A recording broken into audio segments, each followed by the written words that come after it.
merci beaucoup. C'était, alors, est-ce que vous m'entendez? Voilà, c'était illustré, pertinent, clarissime. Merci beaucoup, c'était très intéressant. Alors, je ne sais pas si vous avez des questions tout de suite qui vous viennent, j'imagine. Moi, j'en aurais une à vous poser. Je ne sais pas si je la pose maintenant, le temps que vous décidiez. Ouais, ah, ouais, voilà.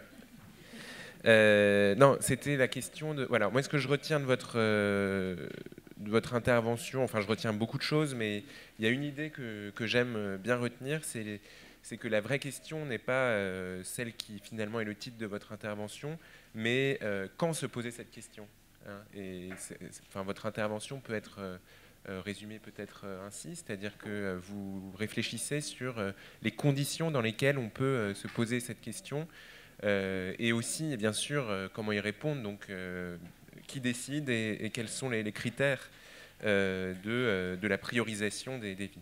Alors moi, j'ai une question à poser. Elle concerne le rationnement, c'est-à-dire qu'il y a ce rationnement explicite qui est donc qui sauver, quand on ne peut pas sauver tout le monde, et puis il y a un rationnement implicite qui a lieu, je pense, dans tous les services hospitaliers. Hein, alors il y a un article aussi qui est paru récemment, puisque vous parliez de la dialyse. Les personnes les moins diplômées, donc c'est un article de Christian Baudelot, ont le moins accès à la greffe de rein et doivent, voilà, sont obligés d'avoir des dialyses. Donc il y a toute cette question d'un rationnement implicite qui a lieu et de la justice.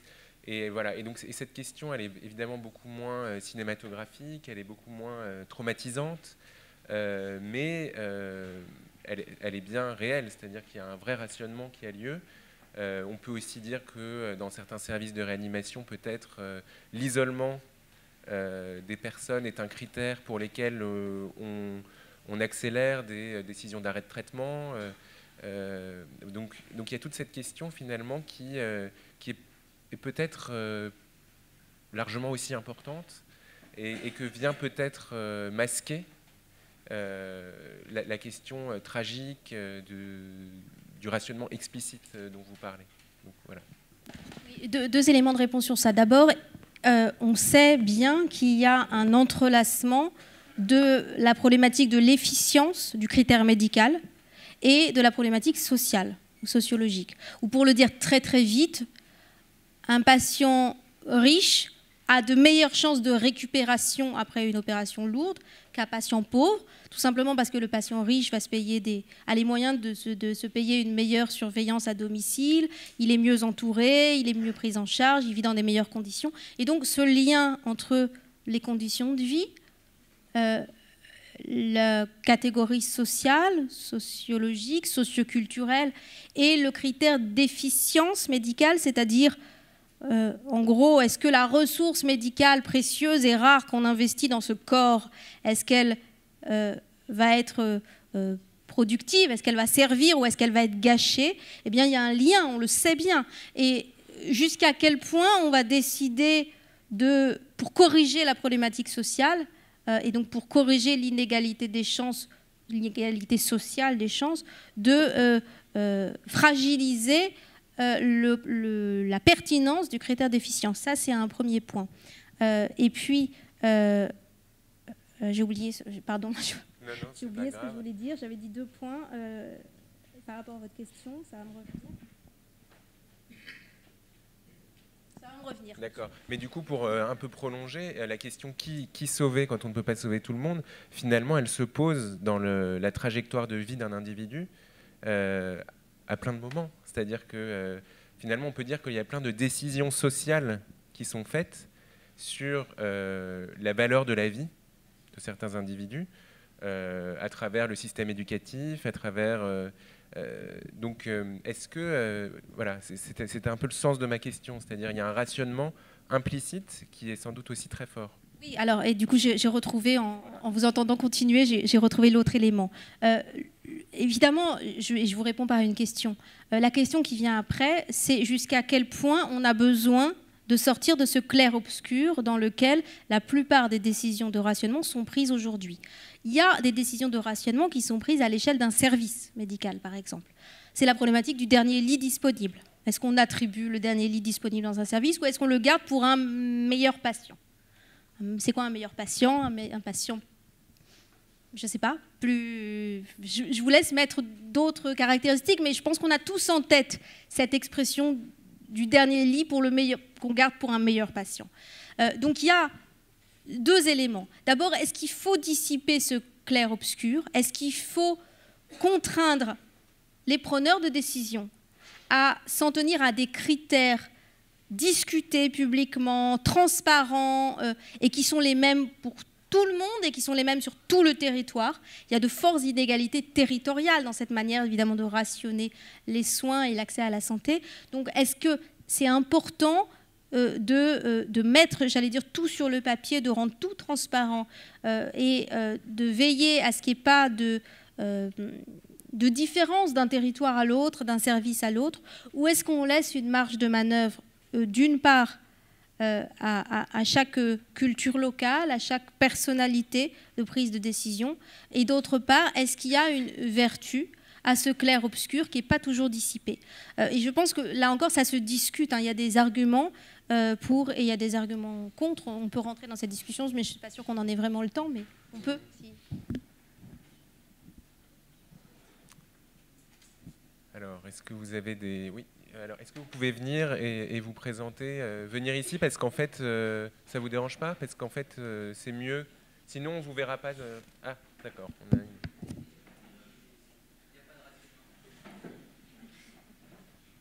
Bonjour, je m'appelle Mathieu, je suis infirmier dans un service de néphrologie. Alors, je vais revenir sur la dialyse, justement. Quand on parle de rationnement, si on réfléchit à... Enfin, moi, ce qui me questionne à l'échelle mondiale, je donnais l'exemple d'une patiente pour qui on s'est réunis la semaine dernière entre médecins, professionnels de santé, qui est centenaire dans notre clinique et qui veut continuer à être dialysée 3 fois par semaine. Alors, je voudrais savoir ce que ça suscite comme questionnement chez vous, qu'en France, dans un pays où on peut se permettre, entre guillemets, de continuer les soins chez cette dame, est-ce qu'on doit avoir la responsabilité de se questionner à une échelle bien plus grande? Je ne l'ai absolument pas en tête, mais c'est faramineux. Ça, c'est une question malhonnête, Emmanuel. C'est vraiment un élément d'émotion qui cherche à influencer la réponse, hein, le prix de la dialyse. Mais enfin, ceci dit, non.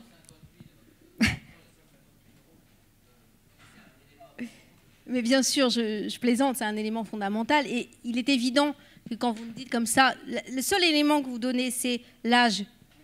Une patiente de 100 ans. Si vous me donnez juste l'âge, évidemment que mon réflexe, c'est de me dire, franchement, à 100 ans, ça y est, on a fait son temps. Ça va être mon réflexe. Mais en même temps, là encore, la personne de 100 ans qui est en bon état, qui est autonome, qui a encore plein de choses à vivre, dont la vie fait sens à ses propres yeux, aux yeux de son entourage. Tant qu'on est dans un pays qui peut se permettre ça, c'est formidable. Mais il est évident que à partir du moment où on considère, on raisonne dans une grille d'analyse où la santé n'a pas de prix et où on considère que le médecin ne doit pas s'inquiéter du prix de la santé au moment de distribuer les soins, eh bien, il est évident que si c'est accès libre sur un certain poste, le poste des dialyses, ce sera accès restreint sur d'autres types de postes qui seront à l'arrière-plan. Donc il y a aussi, je dirais dire, une coloration médiatique. Il y a des causes qui sont au premier plan, des causes qui sont à l'arrière-plan, et c'est comme ça qu'on fait des arbitrages budgétaires.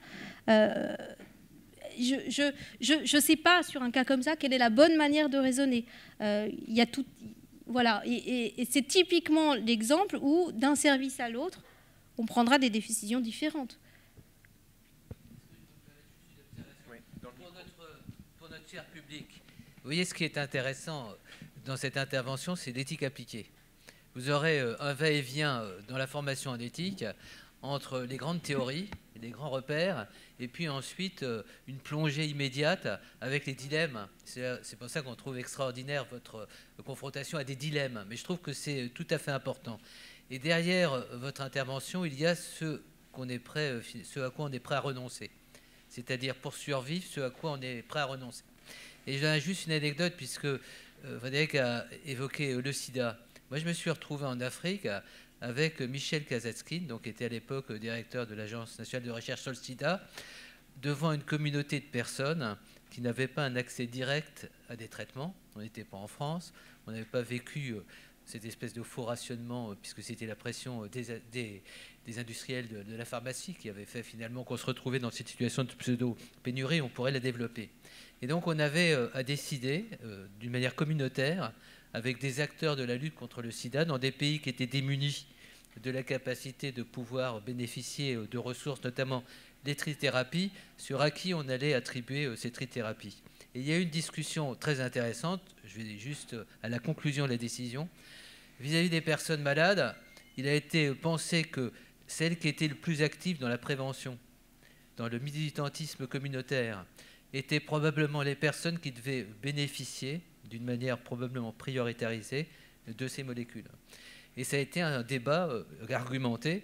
On s'est dit, mais si on priorise ces personnes, finalement on renonce à considérer les droits d'autres personnes qui, sur d'autres motifs, pourraient aussi avoir à être priorisées.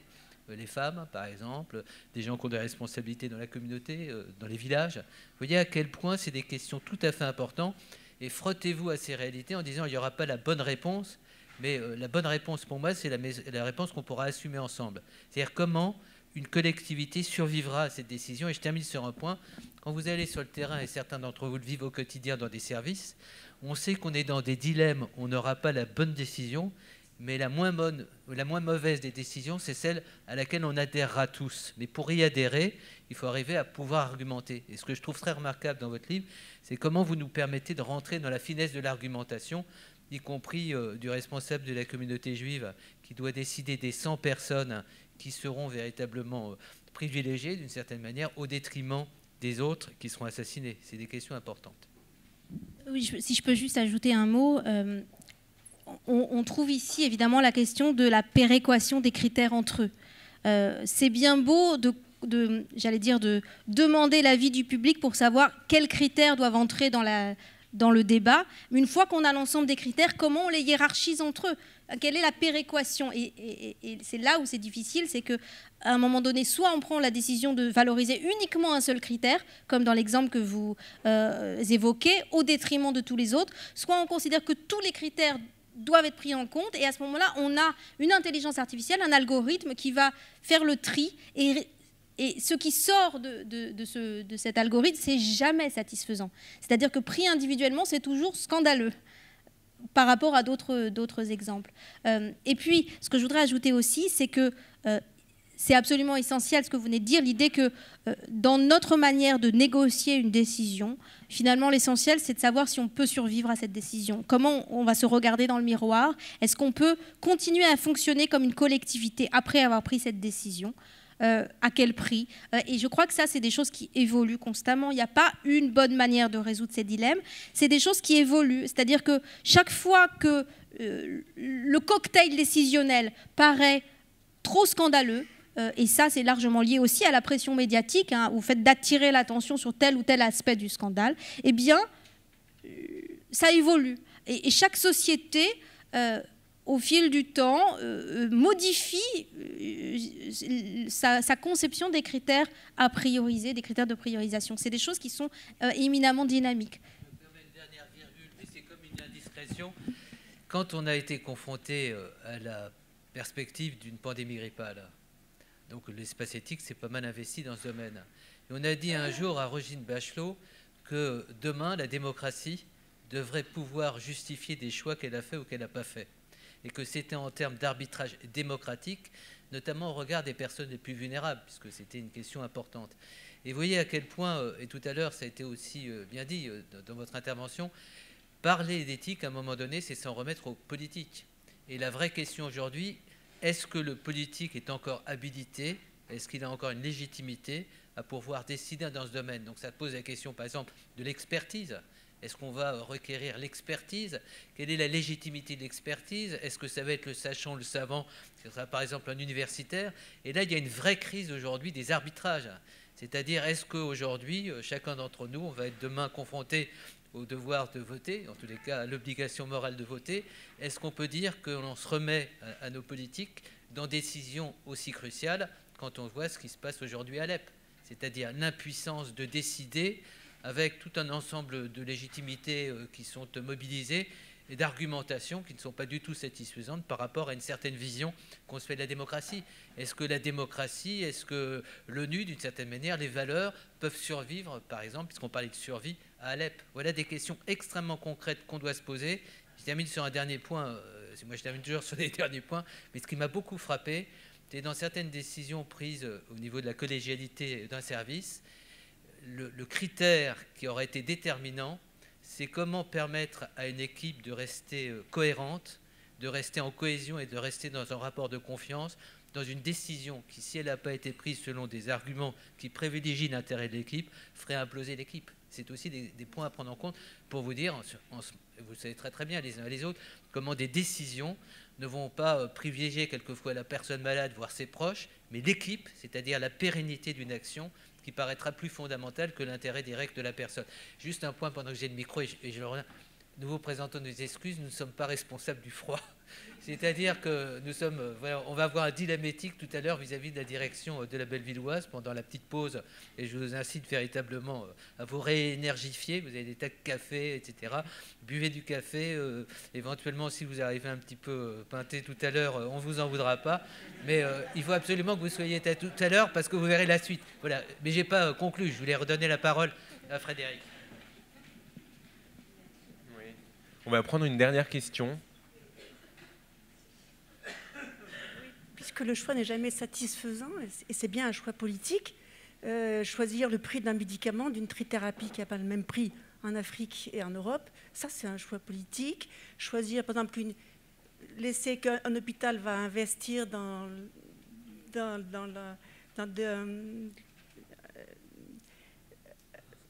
non, pas du tout. Il va choisir d'augmenter le nombre de cadres plutôt que le nombre de personnel soignant, ça c'est aussi un choix. Et donc, c'est une façon aussi de nous échapper, de nous dire, vous aviez ouvert cette porte en disant, il faut plutôt augmenter les ressources. On a envie de choisir cette porte-là.